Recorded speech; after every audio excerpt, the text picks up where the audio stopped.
That little voice in your head, the one that tells you you're not good enough. Let's talk about it. Today we're tackling negative self-talk and how to shift it. Did you know that your brain is wired to focus on the negative? Dr. Rick Hanson, a psychologist and expert on brain science, explains that our brains have a negativity bias. This means we naturally dwell on failures, criticism, or worries instead of the good things in life. It's an ancient survival mechanism. Our ancestors needed it to remember threats more than happy moments to stay alive. But in today's world, this bias can work against us, fueling negative self-talk and self-doubt. So where does this inner critic come from? Often it starts in childhood. If you were frequently criticized by parents, teachers, or peers, you might have internalized those messages. Over time, these thoughts repeat so often that they become automatic, making it hard to recognize that they're not facts, just patterns.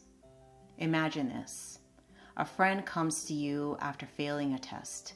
Would you tell them, "You're such a failure. You're not good enough. Oh, geez." Of course not. You'd probably say, "It's just one test. You'll do better next time.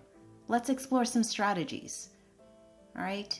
Your approach might be to help them to problem solve, to really think of ways that you can support them. But when it comes to ourselves, we're much harder. We're harsh. But why is that? Well, the good news is we can retrain our brains.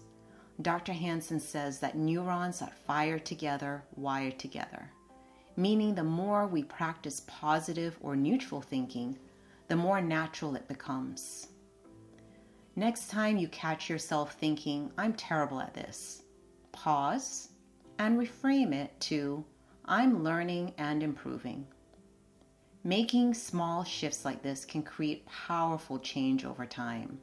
So I have a tool for you. This is a little journaling exercise.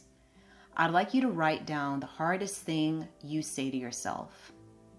Just write it down. Now rewrite it as if you were speaking to someone you love. Notice how different it sounds and feels. That's the shift we're working toward. Make this part of your daily practice. There might be several thoughts that come up for you each day. Look to ways that you can actually reframe them. Remember, you are not your negative thoughts. You have the power to change them. Next time, we'll talk about setting boundaries and standing up for yourself. Don't forget to like, subscribe, and share this with a friend who might need to hear this today. Thank you for listening.